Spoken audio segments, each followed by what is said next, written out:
You know, I like my odd, bizarre stories around in and around Brexit, and increasingly bizarre and very, very niche magazines where I get some of those stories from. But from time to time, a national newspaper does come up with a very interesting article, or in this case, it's an opinion piece from the I think it's the leader of Westminster City Council, and not only does it bring up actually a really interesting point, but brings up other cases around what some of this, the implications of some of these problems generally are. And you have probably seen not only shops very similar to the American sort of candy shops in your town or city, or maybe your shopping precinct in recent years, or even magically opened overnight. Who knows? But I highly suspect this is not just around these US sweet style shops. I think if this is certainly a problem down in London, as we're certainly going to find out it is, I wouldn't suspect to find out this is a problem across the country, and there are other, shall we say, shops that, as we'll be finding out, built to avoid huge amounts of tax while raking in a bit of profit on the side as well. So let's find out about this and find out how how your sweet tooth is damaging to the UK economy. But trust me, it's bizarre. But yeah, anyway, let's get into this. So, yes, please do remember to hit that like, share, and subscribe button. And also down below, there is a link to my Patreon page and a notification link called Buy Me Coffee, where you can buy me a coffee. And of course, there is the YouTube thank you button. And of course, there is the YouTube subscription button, where if you support me that way, you can get access to all little badges, emojis, and whatnot to use on YouTube. So let's go over to this. This comes from The Guardian with the title of "Where Did All These US Sweet Shops in London Come From? The Problem Is, we don't know." Walking down the UK's most famous shopping street, and you will see bright, inviting emporiums of American stacked high with sweets and rainbow-coloured vape pens. Dotted between them, you'll see identical kit souvenir shops selling out key rings, miniature models of double-decker buses. Oxford Street has at least 30 of these candy stores on last count, some even in prime locations. Everyone understands that retail has had a really tough time during the pandemic, which saw big names leaving high streets across the country. Even so, shops and tourists are perplexed. Why are there so many? Why do they often appear to be empty? And why are sweets being sold at an eye-watering price? The answer to the first question is the long-term decline of the high street due to online shopping, compounded by the short-term shock of the lockdowns during the pandemic, increasing the number of empty units that has been created a headache for freeholders or even leaseholders of these buildings, who become liable to pay business rents on empty shops. To avoid this, members, or at least a number of them, have let their sites to an intermediary company or a series of companies, or even a managing agent who is let out to other companies who run souvenirs or sweet shops.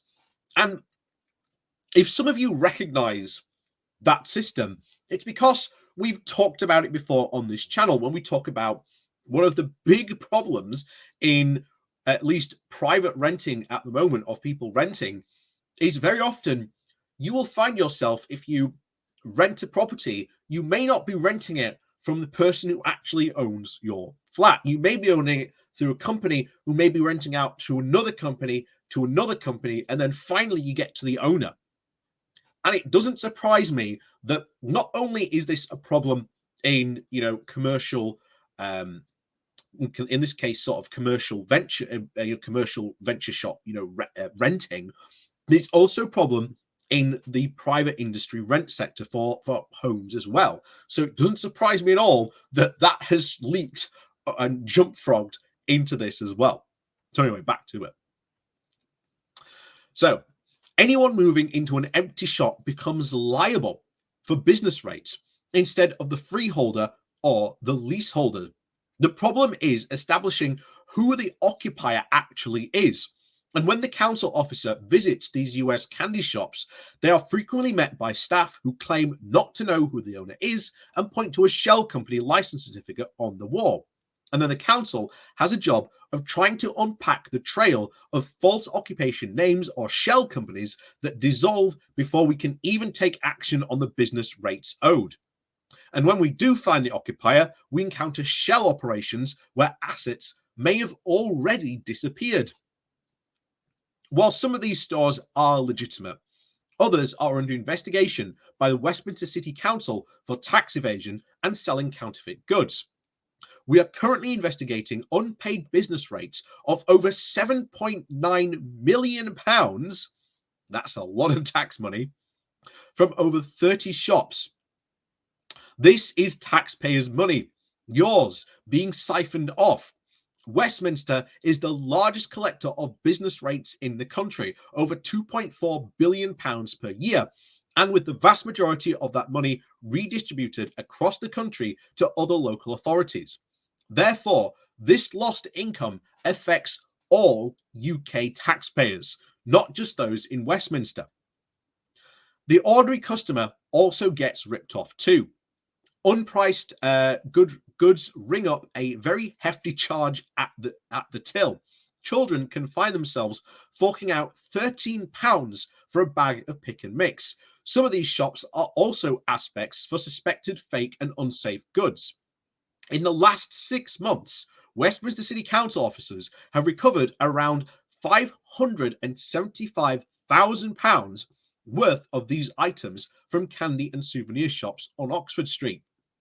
To give you an example, we recently recovered more than £100,000 of suspected fake or unsafe items after raiding 3 shops on Oxford Street. From one store alone, we recovered more than 2,000 suspected fake Willy Wonka bars. If that doesn't sound like big business, consider the markup. The chocolate inside these bars is sometimes genuine, a supermarket's own brand, but it's rebagged in fake Willy Wonka packaging.